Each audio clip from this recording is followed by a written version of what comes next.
Welcome back. Here we are again, the Real Deal Landman Show. We have a great guest today. We have gone down so many different rabbit holes with different career paths, different people from the land industry. What we wanted to do today was something a little bit different, not too far off the beaten path, but we've got special guest Tim Pawul with us today. He is president of Minerals and Royalties Authority LLC down in Houston, Texas. Tim is a big-time podcaster. And we thought that this would be a good time for him to be able to come on the show. We can kind of shoot the breeze about podcasting, about guests that he's had, his past. Before the cameras were even rolling here, we spent the first 10 minutes talking about different podcasting software. Guys, we didn't even get into the lighting packages. I mean, what are each of you rolling with that's lighting you right now? Do we have ring lights going on, or what's the plan? Yeah, ring light for sure. I used to do the 3-point lighting. Oh, yeah. Have stuff all over. I have in my office, it basically takes me about a minute and a half to set up my little podcast station. Right. If you add all the different lights, it's like a 10-minute process. And I think by, laziness over the years and saying, it's 95% good, that extra 5%, it's fine. I totally hear you. Now I do have, I say I totally hear you, but I do have, if I can scoot this over, we've got the 3-point lighting on either side here. I wasn't feeling, I wasn't feeling the whole rig today, but enough. You were a special enough guest. I at least wanted to get more than one light out here. Jerris, I appreciate that. What about you? I have the stuff that Drew ordered on Amazon and sent to my house and said, set this up so we don't look homeless. Yeah, so that's what I use. We're quite the Amazon shop here, Tim. I mean, this has been a fun undertaking for us. And so your podcast, I see you've done, it looks like 197 episodes. Is that about what the count's at now? Been doing it a minute. How many years is that? Yeah, so it was the story of it actually, and this kind of goes back to some of the stuff we're going to talk about on the personal front, but I was in Fiji at a Tony Robbins seminar with my wife. This is January of 2020.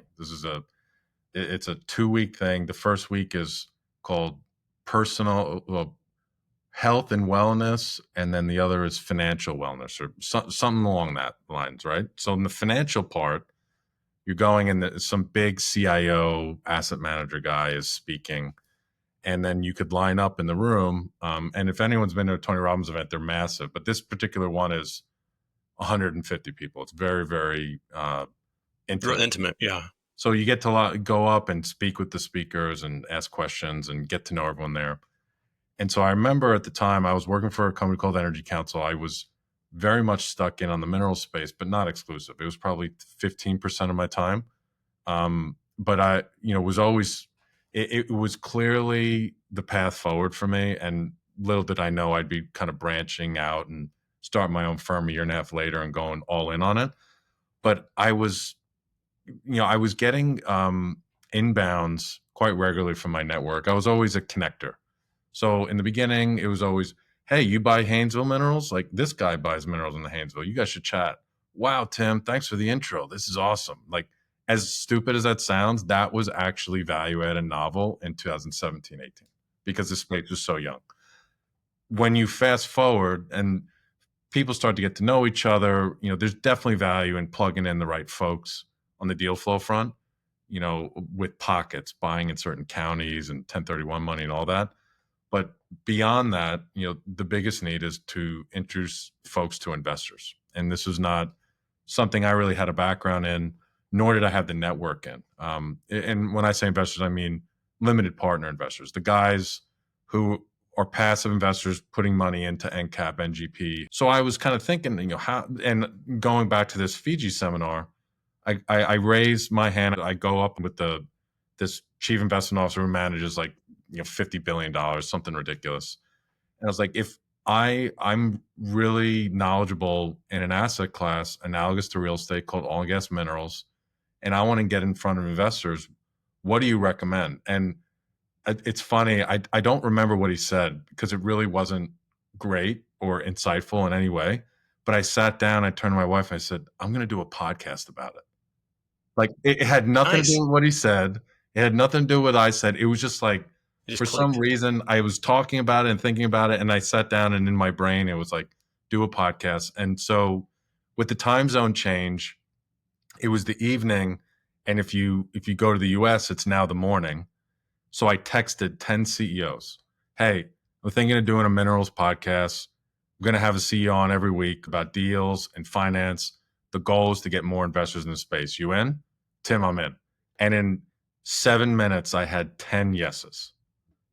And that was the beginning of the Minerals and Royalties podcast. And I came back and, recorded a bunch. I launched it, and COVID happened like right in the same time frame.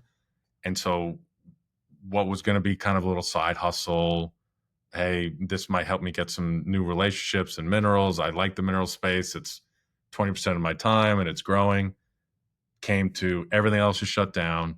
No more travel, no more upstream, no more oilfield service, no more Latin America, Canada, all the other stuff I was doing.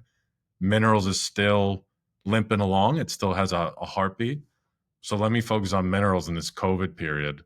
And then I had this podcast that just started to become relevant in a very short period of time, because now, if you remember back then, content consumption went way up. It's huge. What a serendipitous time to launch something niche like that.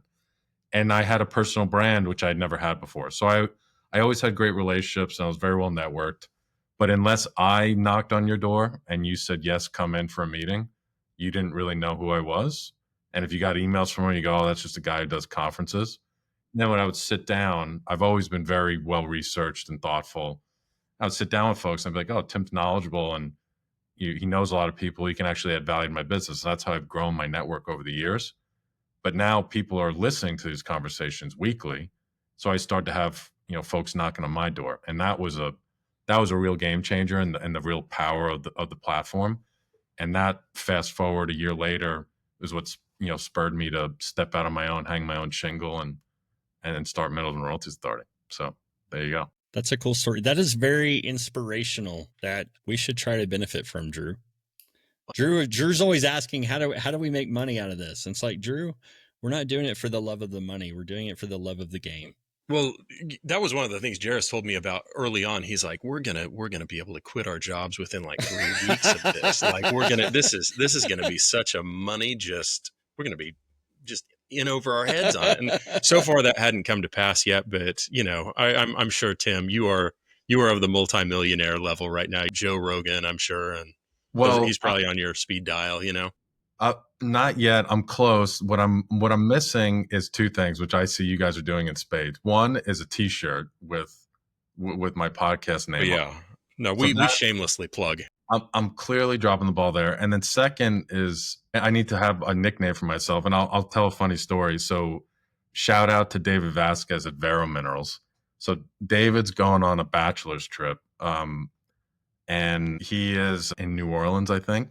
And I'm calling him about a deal, and he is hammered drunk. It's like 4 p.m, and he's like, you could tell right away something's up, and he goes, T nasty. I go, T nasty, and I go, dude, and then like two sentences in, I figured out what was going on. But yeah, so I got to get my own T-shirt and T nasty. That's the podcast nickname.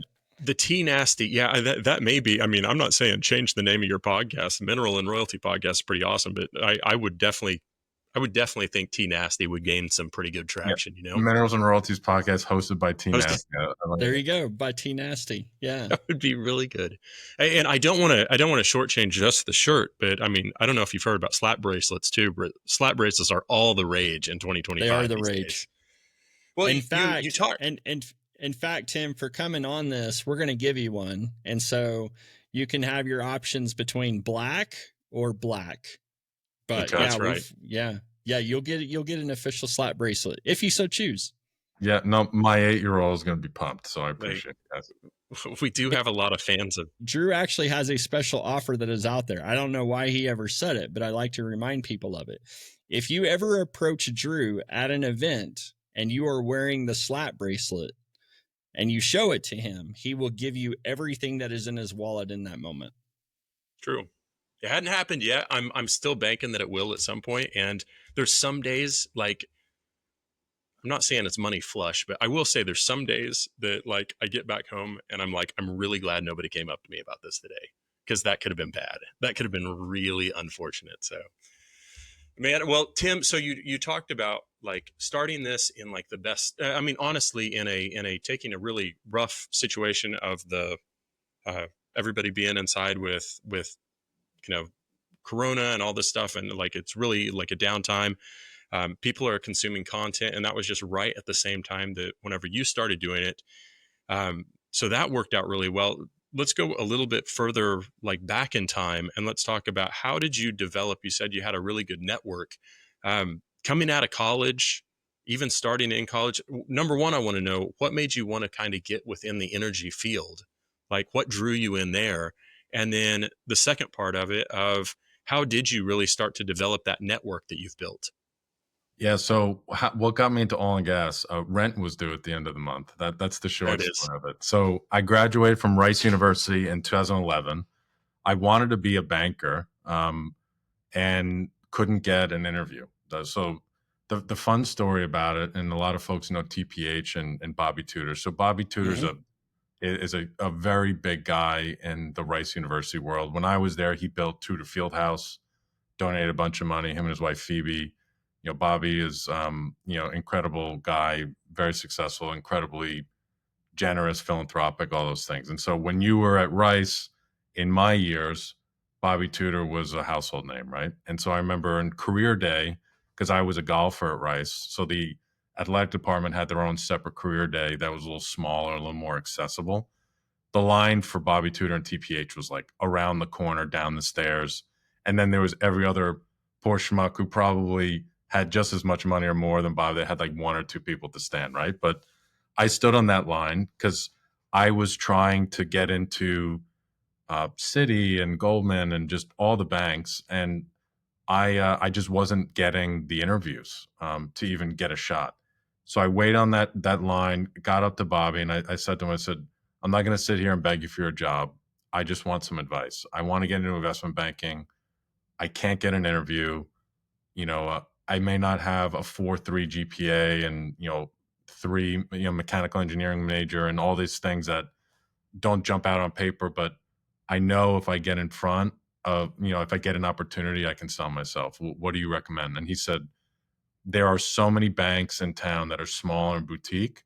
Just go knock on doors, someone, and say you're from Rice University and you're willing to work for free just to learn, and someone will take you. So that was my senior year. I went to class and I Googled, investment bank Houston, and a firm called Corporate Finance Associates came up on the top of the Google search. I emailed their partners. He responded during the class, said, one of our analysts is graduating. Why don't you come in? We'd love to meet you. We love Rice. Go Owls. And long story short, I went in. It was the first. I mean, how many times do you have that story, right?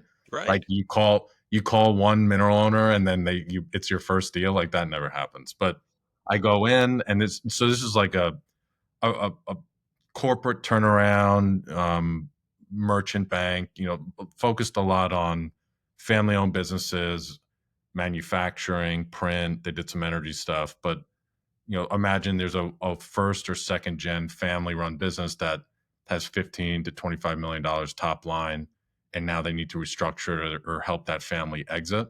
That's a lot of what these guys did. So that was my senior year, and I was able to do the thing they call being a financial analyst, and developed a great relationship with those guys, and had a ton of fun. But it was just a part time analyst role. There wasn't really a path to go full time, and so I was kind of back in the same dilemma of, I want to keep doing this and be a banker, but now I need to get a shot with a larger bank. But at the end of the month, I got to pay rent. I'm graduating, so I need a job first before I get all romantic on what I'm going to do when I grow up. And my roommate at the time, a guy by the name of Leo Richardson, he was one of my best buds from college. He left college for a year and actually graduated a year later than me. But he took a year off to build all the database products for a company called PLS. So he built for any of those listening, it's owned by Embers now. Right. But it was an M&A database called the PLS M&A database, and then Doc Finder, which is a really cool tool. So he helped build a lot of those and was very close with the founder, Ronnie Wise. And he was like, hey, why don't you come in? This guy, I've been telling this guy, Ronnie, who owns this company I work for, about you for years. He's a sales guy. You're super personable. I think you hit it off. And I went in and Ronnie gave me a job. Right. So I remember being a little conflicted because I was like, I really want to be a banker. And I feel like, am I using this as like an intermediate stepping stone? It feels disingenuous. And the other thing was I actually wanted to be a banker in London. So I wanted an international banking career, but not just a banking career. And so this company had been around for 30 years, had never done anything outside the US. And the first week of the job, I overhear partnership in London, new business partner in London. There it Our is. partner is going to be in London for May. And I'm like, what is all this? So I knock on the door of Ronnie and I'm like, sir, what's this about this new partner in London? He's like, who are you again? And I was like, Tim Pawul, Neil's friend. He's like, oh yeah. Yeah. Anyway, so we formed this new partnership on the data side, and it's a partner out of India called Derek Petroleum, and he's going to be in London all of May. We're going to launch international business, and the thing is, we don't really know anyone in London, and we're just trying to get meetings for him. And I don't know why I said it, but I was like, well, I'll set up meetings for him. And he's like, you will? He's like, I didn't hire you to do that. And I was like, well, I'll come in before. Like, it's the time zone's ahead, right? I'll just come in early and I'll call on folks, and then I'll do the job you hired me for. He's like, it's 6 hours ahead. And in my mind, I told him, yeah, I know. And in my mind, I was like, it's 6 hours ahead. Oh, 6 hours. so I was this is before most cell phones you could kind of freely call from anywhere and do business anywhere. So I was coming in to use the landline to call London at 3 a.m. So I would call London from 3 to 7. And I was literally Googling all the gas companies, doing the research, like, because he had like 10 people in his database outside the US. And you fast forward, I got about 40 meetings set up for this guy in the month of May. And I had a blast doing it, right? Just the accents and new culture and all of it was just firing me up. And I'm in there. I also feel kind of pumped. I'm like, I'm getting after it, right? It's 3 a.m. I'm here in the office in my suit, like calling London, let's go. And I was thinking to myself, if I can do this for the next 3 years, maybe 5 years, and I grind, maybe I'll get a chance to go to London. This is what I was thinking. The next day, he comes to my office and he throws a plane ticket on my desk. He goes, you're going to London. There's a conference next week. And I was so over the moon. It was it was so exciting, right? And how so long now, was that into the job? Like we're talking just days? 4 weeks. Oh my gosh. Yeah. That's awesome. Yeah, Ronnie's he's a character. Most folks in the space know him. And you have good stories and bad stories about Ronnie, but Ronnie was tremendous in the beginning of my career. He gave me a lot of opportunities, so I'm forever grateful there. But I tell that whole story because you to take it full circle on like how'd you build your network and become a well network guy, business development guy. Him sending me to London, or first off, me cold calling, having to do the research, having to like figure out the pitch on the go. I had to start reading a lot so I didn't sound stupid, and because I didn't really know anything about oil and gas. I didn't study it in school. Rice doesn't have a petroleum degree like A&M. It's kind of broader. Econ and finance is what my major was. So a lot of times it was no 10 things to deliver one thing. Just be over researched and over knowledge so that you can be more professional, be more credible. And then when he sends me to London, I'm literally printing out a map of Europe and Africa, studying the countries. Like I'm literally that green. And I remember I went to this conference that Oil Council hosted, and I'm studying the agenda and I'm researching the companies and press releases, who did financings, who's done deals. And when it came to the networking, I mean, this was a C-suite oriented audience, right? And I had a fancy title. I was head of international, but I was a joke. I graduated a month before. I'm looking at a map on the way over. I don't know the countries. Like, literally making it up as I go.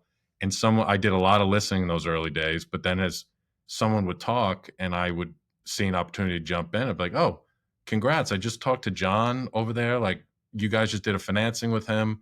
Really creative. I know they did that financing with these two other companies. I met with Corey last week when I was in London, and I started to like slowly build that. And Tie then it all at the together. time, I was selling software. I was selling this M&A and this doc finder software.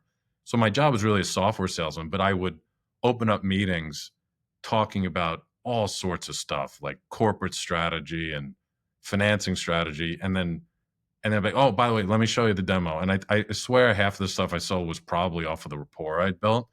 But I did everything face to face and I did everything with that style. And when I would first meet people, be like a gray-haired 65-year-old CEO from Norway, and he could tell I was young, and he's like, "Who are you?" And I'm gonna shake your hand, but I'm gonna walk away. So I had to earn the right to like keep that conversation going. So that style of like be as knowledgeable as possible was born out of necessity. And then I just continued to do that because I enjoyed learning and doing everything in the industry.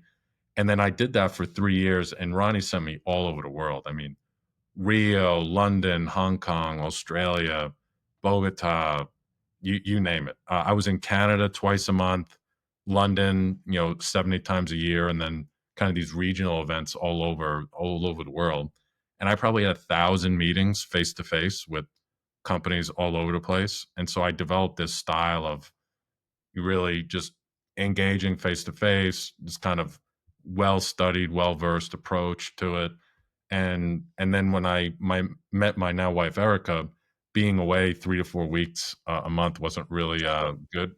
Yep. It wasn't conducive for our relationship. So I made a change and actually went over to a company called Energy Council, who ironically was the first conference I went to, and I ran their Americas division for 7 years, and that is a professional networking organization. So when you talk Nice. about, oh, how'd you get so well networked? It's like my job was to be the outsourced business development arm for 100+ companies. Like, get to know exactly what you're doing, what your objectives are, and then help you achieve those.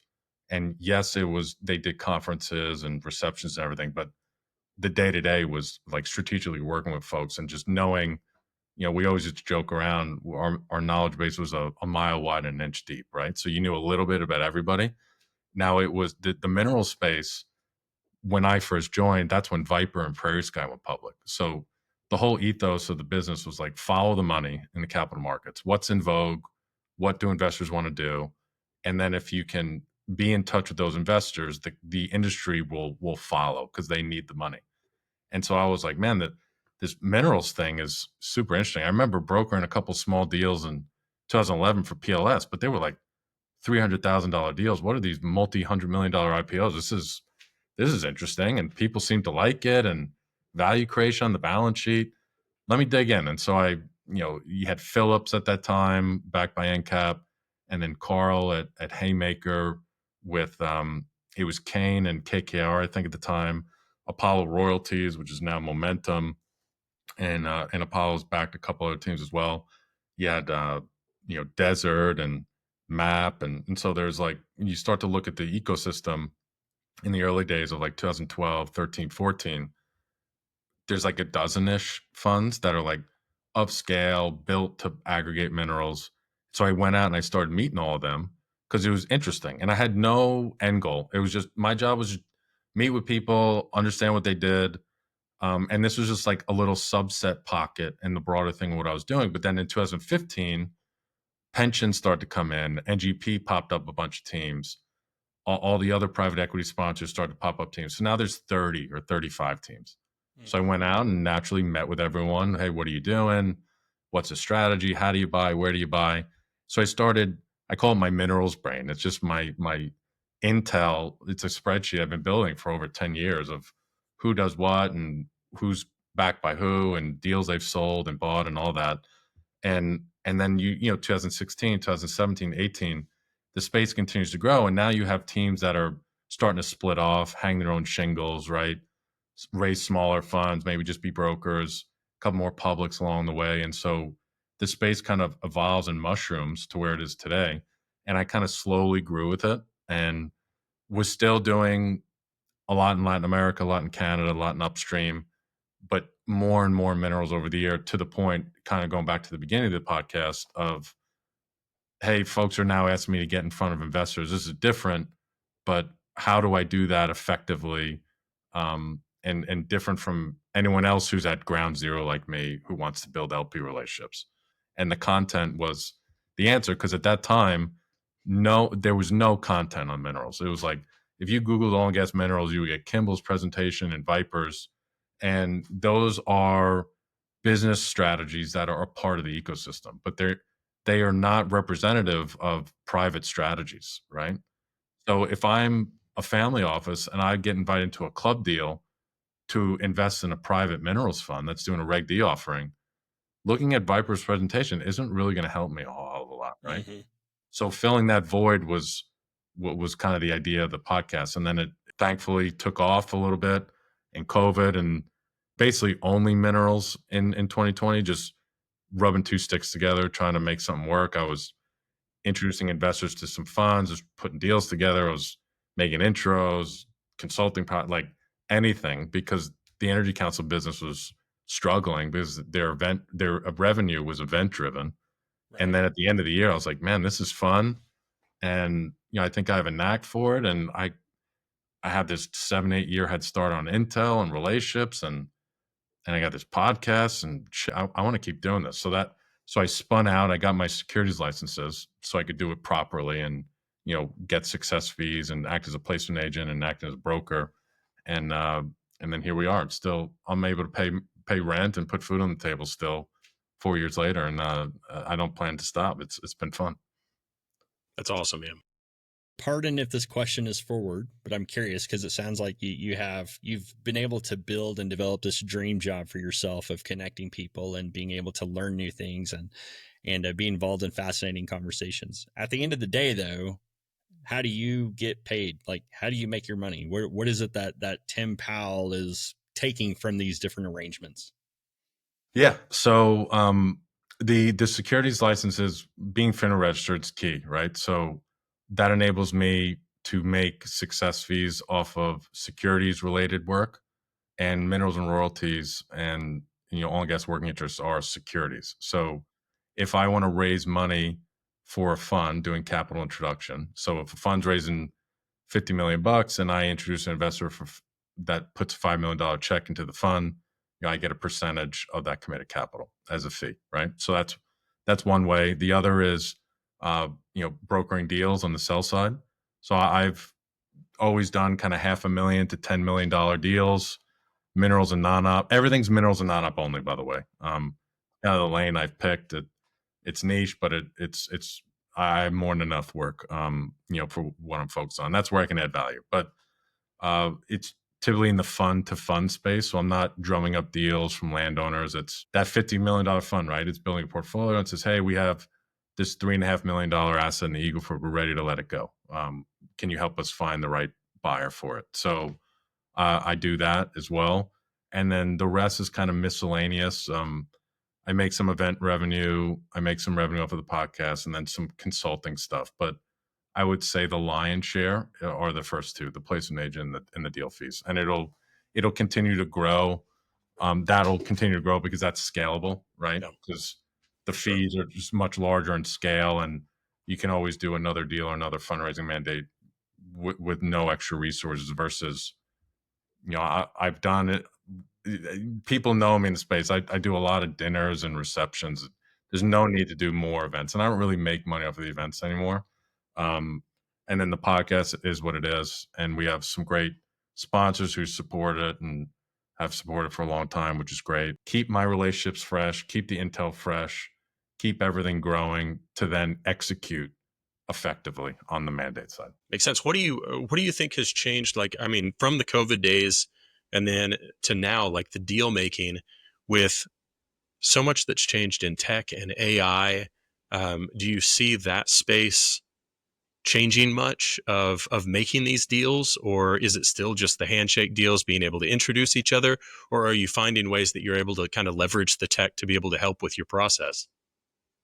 Yeah, so I think You look at folks like EnergyNet and Energy Domain and others who are having more tech-enabled interfaces. I think more and more deal flow will go towards platforms like that. There's always going to be a place for the personal connection and the rifle shot process and all that, because some folks just don't want to transact in a big open public forum or an auction type setup. When you can simplify a closing process and automate and simplify data analysis and all that, it definitely helps, right? And I think ultimately, you got to think outside the box on this, but outside of like the brokered transaction, guys like me and there's a lot of brokers in the space, right? Brokers doing stuff at the ground level. There's various levels. I think ultimately one day, I think at some point, mineral rights trade on a blockchain kind of exchange platform where someone says, I want to buy $15,000 worth of mineral interests in this section under Exxon Pioneer in the basin, right? Like, that's interesting. I think that's the ultimate like end buyer interface. Like, now that's very difficult to execute, not only because of the complexity of evaluating oil and gas interests, but the land and the title side and death severances and Pew clause and all that. Like, but I think at some point there's a lot of smart people out there. I think that ultimately happens. Now you look at fractionalized exchanges, artwork and things like that. These things are starting to form, and I just think it finds its way to oil and gas at some point. From a deal perspective, I think that's an interesting space to watch. Does that take 5, 10, 20 years? I don't know. Or does it become like certain basins get to that point, and so there's more liquidity in certain areas because it's easier to do it based on the title and the laws of the state. I don't know, but we'll get there at some point. In the interim, the tools that are available, I mean, every day we were just joking around about tools for doing podcasts. I mean, whether it's engineering analysis or GIS mapping or reading, we were just looking at your Roland AI tool the other day. I mean, pulling out handwritten stuff on top of PDFs and reading that with an AI chatbot. I mean, it's going to continue to get more and more powerful. There's a couple of things that come to mind. It's obviously, well, you can do more with less people, and be more lean. I think the more positive, empowering thing to think about, so you don't go to the negative place of people losing their jobs and everything, is you can do more with the same people without hiring. And I think that's where I think a lot of people go. I know for me as a small business, a lot of the tools that are in place now, I'm going to do content generation and different types of projects that I just never would have done because it's just impossible. I'm not going to hire 5 people to generate more content. I do enough content, but if I can do some tools and put some processes in place and 5x my content, which is a little bit with a couple subscriptions, like that. So that's the name of the game. So speed, running more efficiently, doing more deals, all that kind of trickles down. Where we ultimately end up at, is interesting to where we land. If you can achieve the same thing and do it with whatever the percentage, 20 less percent cost, 50%. I mean, it's happening so quick. Let's dive a little bit into this intel from these insights, from the intellect, everything that you've been able to gain in all these conversations from these companies. So fill in the blank. People in the minerals business don't do enough. Don't do enough. I would say, that's a good one. I would say enough innovation. I think it's like isolated innovation, or they might innovate in one thing, but I think it's a little bit of kind of stuck in your own way of doing things. The teams that are a little bit bigger, I think that it all starts with, how are we going to deploy this much money effectively? So the innovation their hand is forced there to build in-house tech platforms and have all the data speak to each other. And then, I think a lot of smaller guys will be like, I'm just going to I'm just going to grind and, do like I've always done it. I'm small and I'm going to be simple and play golf every Thursday and Friday and just, it is what it is. I think if everyone took the same approach of always innovating and trying to do something a little bit better, I think, the reality is mineral space has been really good the last decade, right? I think it's getting harder and harder, but there comes a point, and the one thing I do love about the mineral space is there isn't tons and tons of greed. I think there's definitely an element of people appreciating work-life balance, family life. So if you make a good living, it's like, how much do I really need to make? Right. Like, and so there's a little bit Yeah. of that, but then someone who's hungry can come and disrupt. So I don't know. I don't know if that's a good answer, but I would No, just it's a say great like answer. always staying on your toes and at all levels. And I think it's inconsistent, up and down the daisy chain. Yeah. And I mean, along that, like you mentioned the timeline a little bit, 2015, I think it was the year that you mentioned where there was all of this PE money that was going into mineral companies and peers, people I knew, it seemed like that they were leaving their in-house jobs and or their comfortable corporate jobs and they were going into starting up these new funds and things like that.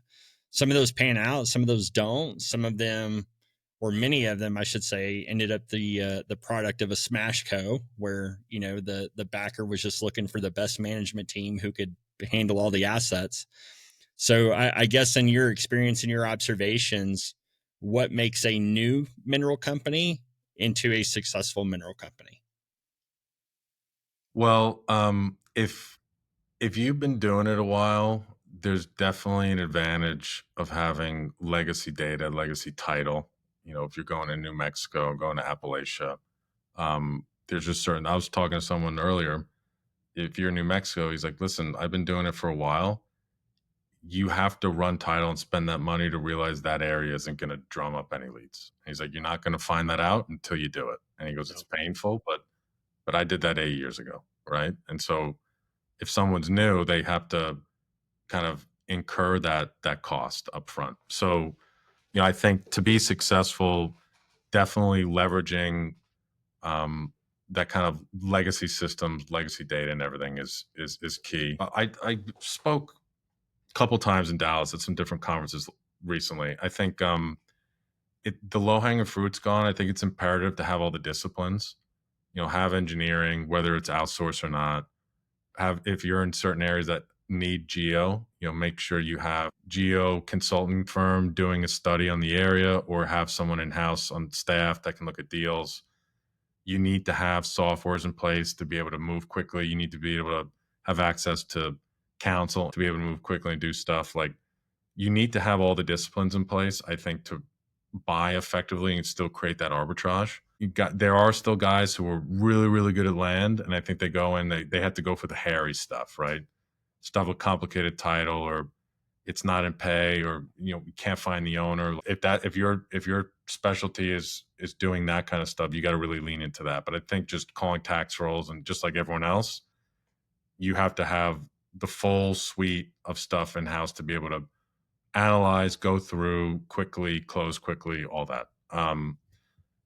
And then I think it's just having the tech software infrastructure to have everything speak together and seamlessly connect. If you can think about like a heat map, and the heat spots moving kind of like a living organism, I really think that's minerals. If you were to go over the course of a year in all the basins and you looked at buying opportunities and value arbitrage, if there was some sort of way, like some sort of centralized data source that showed all bids, all sale prices, how they ebb and flow, and then you did some sort of heat map, you would see it kind of move. And if you're a really good team who has lots of data and can watch stuff on an ongoing basis in real time, and somehow track where the arbitrage opportunities exist and strike while that window is barely open, I think that's super key for success. I have empathy for like the really large guys who need to deploy like hundreds of millions, like billions of dollars. Like, I think that's really hard without just kind of reverting to, retail pricing and buying packages, right? But for smaller guys, like $10 to $50 million funds. I just feel like it doesn't come without risk, but there's always these areas that you can go, and there's these just value arbitrage opportunities. Western Haynesville, oil leg of the Utica. You look in the Permian, you have, Dawson is kind of new and interesting. And there's been parts of New Mexico where Avant was drilling that expanded the play. So when you're in the mineral space, it's just really buying, and then, can you get ahead of certain trends and developments? It's not just ResCat maturity, buying a PUD that gets permitted, then ducked and comes online. It's, especially in an area like the Permian that has so much activity, if that activity can start to surround you, it's capturing that value uplift in a shorter period of time, and just knowing how to strategically do that. And that's easier said than done. I can't tell you I know the answer to all that, but I see groups very dynamically recreating themselves over and over again. And they just find ways to make money. And they were Midland Basin shop one day, and now they're buying in a completely other, basin on the other side of the country. It's just, where are the opportunities, and how can you buy them at a cost effective way that makes money for you and your investors? And I think because minerals is such a lower dollar ball game compared to upstream, a family office that writes $1 million check is a very meaningful check writer. That is in the mineral space. $1 million check to an end cap is, I'm sure they still value, but $1 million out of $5 billion fund is tiny. So if you're going to be $1 million check out of a $25 million fund, and you're just kind of surgically looking for these pockets of opportunity, you don't have to deploy that much money to like capture these opportunities in time. And, for that scale, I just think that opportunity is always going to be recreated and just look different. I think the ultimate end buyer, that's always a tough one, because sometimes prices seem to go up and up and up. And you think to yourself, 90,000 in NRA in Martin County? Jeez, like who makes money off of that? So Yeah, I don't have the answer to that. Like, clearly there's very smart people underwriting and buying these things. So who ends up holding for perpetuity? It'd be interesting to see what the actual return is over a 30-year period. Buying at some of the prices we see today, but for 98% of the space listening, who are, they're coming in and out at different stages of the ResCat development. I think the space has a lot of runway, right? with getting into like this space, and you can definitely tell how motivated you were, and especially in that first story you told of just coming in at 3:00 in the morning and everything like that. You talked about going to different Tony Robbins conferences. What got you into him? Was it kind of his motivational background that kind of drew you to it? Was that something that you wanted to really find out more about, or are there other big speakers, Simon Sinek or anything like that you're really in on now? My whole life, I was an athlete. I played golf. Tiger Woods era was when I was a teenager.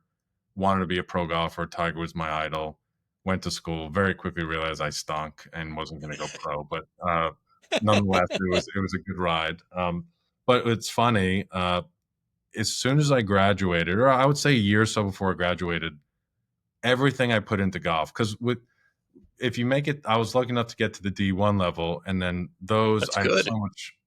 so much admiration for who make it to the professional levels. Like I would wake up in the morning, and it was focusing on nutrition and meditation, and that shot I hit on 15, and going to the range, and this special spin, low spin chip shot that I had, once in the last 3 months, that if it comes up in a tournament, I need to know how to execute it. Like, you're constantly microanalyzing everything, which is why I quite enjoy playing golf now, because I just don't care. I usually have Right. my hand, and I'm playing cleanup in a scramble, right? But that level of intensity is just what you have to do in business to survive. So I literally, like, I wasn't burnt out from golf. I just take golf, insert business immediately, and I just never skipped a beat. And I've Interesting. just always had fun doing it. And I've been given all these incredible opportunities, travel the world, meet CEOs of some of the smartest people running some of the biggest companies in one of the biggest industries of the world. Like, and then finance, I've also been very blessed to meet the heads of private equity firms, banks, guys like Steve Trauber and Bobby Tudor and Will Van Lowe and, Ken Hirsch and, others, Gary Peterson, I've gotten to know along the way is super cool. Right. So you kind of feed off of these types of folks, and then it becomes the game of business instead of the, game of golf or game of basketball or whatever it was before. And so Tony Robbins became an outlet of kind of feeding that. So where I used to have, go to the gym and train, or, go to the golf course, and I had a swing coach, and then you would go and look at different types of nutrition and, flexibility training and yoga and just every aspect of it. Now it became professional development and personal development. And it, in the beginning, it was very much focused on like, kind of the hype stuff and, business skill and how to keep yourself motivated and expand beyond your comfort zone. And latter years, it's very much around finding balance as a father and husband, and philanthropy is really big to our family. Just what really balances you and actually makes you fulfilled. And it's not always about going all the time, pedal to the metal and growing a business. So, but people say, "Oh, what's your hobby?" I don't really play golf that much. I play once a month, maybe, client stuff. The personal development stuff is really my hobby. It's what I enjoy the most. That's So awesome. how I got into it, go back to that first internship. You remember Bobby Tudor said, go knock on doors. So because I was an athlete, I had to work weird hours. So I would come in at like 6:45 and I'd work till like 8:30 and then go to class, then go to practice, then come in from, 3 to 4:15, and I would hodgepodge my work together. And so in the early morning, the secretary who worked for the bank was always there early, and she would come to my office and just have coffee and chat. And my mom was always into um, meditation and holistic healing and chiropractic, a lot of different stuff. It's a long story, but this woman also was into a lot of that stuff, and so we would chat. And then one day she puts Tony Robbins' Unleash the Power Within audio CDs on my desk and said, "You're gonna like this based on everything we talked." And I start putting it in my car and I'm listening on the way to work, and I was hooked. I mean, I was like, this is super cool. And I remember talking to my mom about it. She's like, oh yeah. She's like, I saw Tony Robbins at a chiropractic seminar in 1990. Holy And cow. that guy was unbelievable. And it was like 60 people in the room and he rocked it. And I always thought to myself, it would be cool to see him again one day. And that was it. It was like, and then I was, oh, how'd you play yesterday? And how are your classes going? Just, it was a passing comment. So I graduate and it's, I remember it. I was in the Calgary airport. It was coming up to be Christmas time. And I'm thinking, what am I going to get people for Christmas? And then a Tony Robbins Unleash the Power Within ad came up, pop-up banner. It's the only time in my life a pop-up banner has actually worked. So, Most meaningful. yeah. So it pops up and I go, let me buy a ticket for my mom and my dad to UPW, and I'll go. And I've been super into this. My mom said she'd like to do it. And I, they live in South Carolina. I live in Texas. I'll get to see them. It'll be this really cool experience. So that was March of 2013. Now, not funny story, like the really interesting aspect of that is I had met my wife, Erica, in December of 2012, and we like hit it off right away. I was super head over heels in love with her, wanted to marry her, the whole 9 yards. Well, I forget the date I went to UBW, but let's just say it starts on March 13th and my flight is March 12th. As I'm getting ready to go to the airport, Erica tells me she's pregnant. And I'm like, oh, it is clearly not planned. We were only together like 2-3 months, and my parents haven't met her yet. And she was really nervous about meeting them. And I'm like, oh, wow. So you talk about like divine timing, because now I'm going to an environment where you're supposed to like face fears and overcome obstacles and all this stuff. So if anyone's gone to a UPW event, you walk on hot coals the first night. So you go and you spend the whole day in the seminar, and then he gets you, all fired up, and then you walk. It's probably 15 feet, and you walk barefoot across hot coals. I've done it, 12 times, right? never been burned, but it's real. I mean, I've seen people get their feet burnt. You smell it. They're real. It's real Holy cold. There's no cow. tricks. It's wild. You But sign a the whole, waiver before you do this? yeah, I think so. Okay, okay. I've never read them, but yeah, you sign one. That's right. So, the whole metaphor of it is, if you can walk across hot coals, you can do anything. Is kind of the metaphor of it. I never thought I was going to do this. Now I can do anything. To me, I was like, this is cool, right? But in the process of getting ready for that, he goes, okay, go to someone you don't know. They're going to be your accountability partner as you walk to the hot coals outside, and make sure you don't know them so you can tell them anything. And so I remember I grabbed this woman. I was like, I'm in love with this woman, Erica, and I want to introduce my parents. I was going to do it like in a month, but now we're pregnant, and I found out last night, and they don't know, and she's afraid, and I don't know what's going on. She's like, "You're going to do it. You're going to do it, right?" And so I walk across the coals, and um, you're in a really empowering, like, high energy state after that, right? And the next morning, I go to my parents' room, and I tell them the news, and they were also in a beautiful state, and they received it really well. And we called her, my wife, on the way to the convention center, and they said, like, "Hey, Erica, welcome to the family." And like everyone in the car cried, and it was a beautiful thing. And I remember all the angst and stuff that my wife was worried about. It all went away. Our families came together. Now we had a miscarriage on that pregnancy, but we ended up getting married 6 months later and have two beautiful, healthy children. So that was interesting, right? That was my first Tony Robbins experience. But from there, then it's really hard to explain if you haven't done it.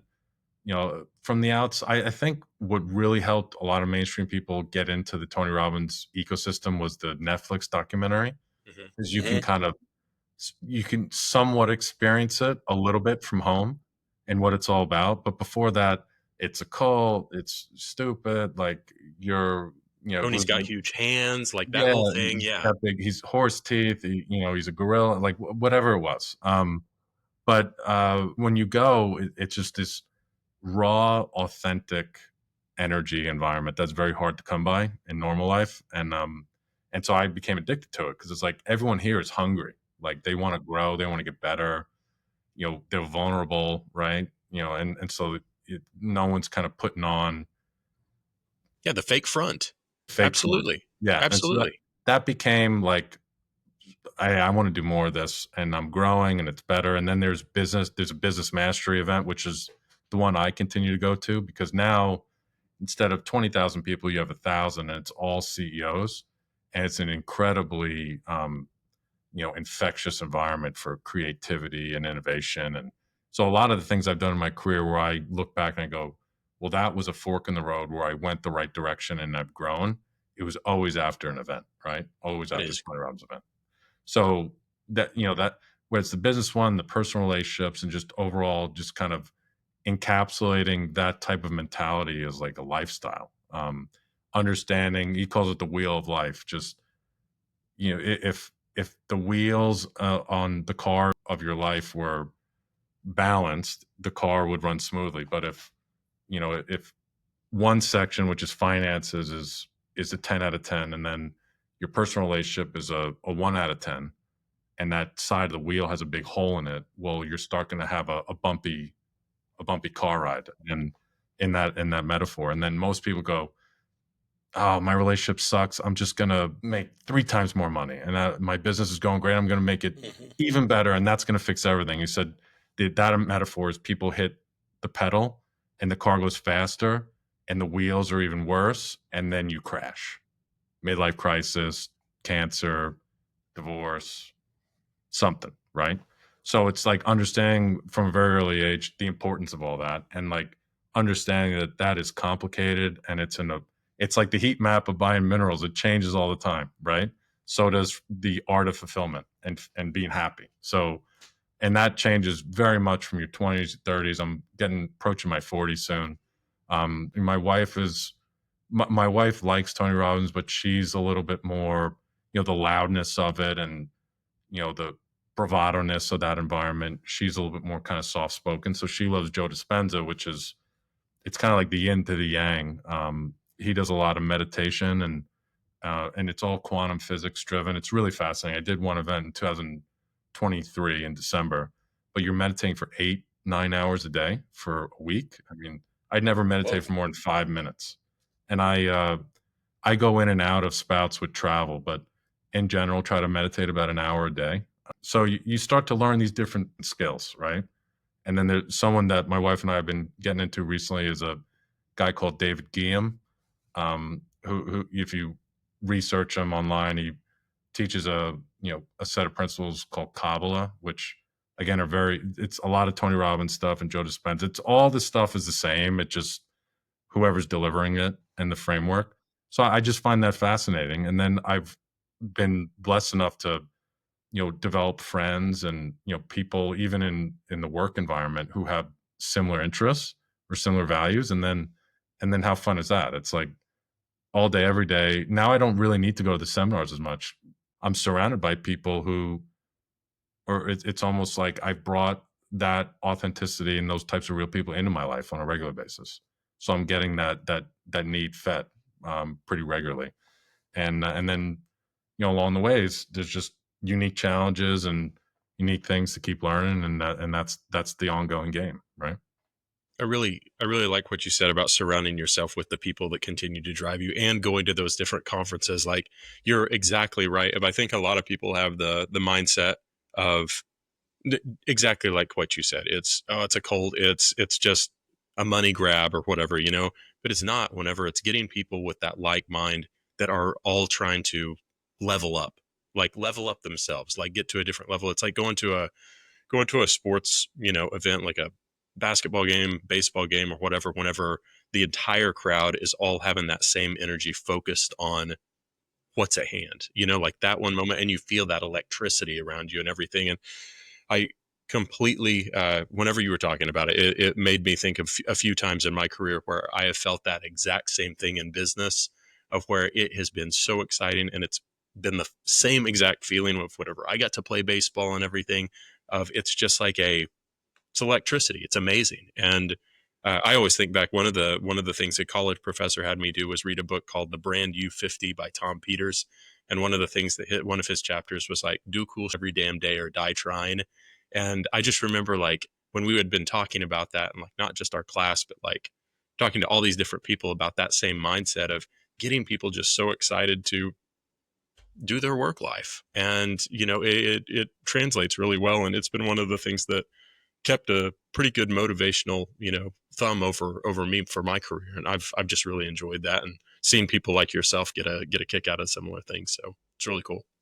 No, appreciate it. Yeah, it's fun. And then, sometimes, I mean, this business I create is very unique, and it's got my fingerprints all over it. And then just the human brain who gets used to things, sometimes wakes up and go, oh, I got to do this and that. And I go, well, wait a second. Like, let's be grateful for all the things I have. Let's put some perspective on everything. That's right. And reframe it. That's a constant thing you got to do, right?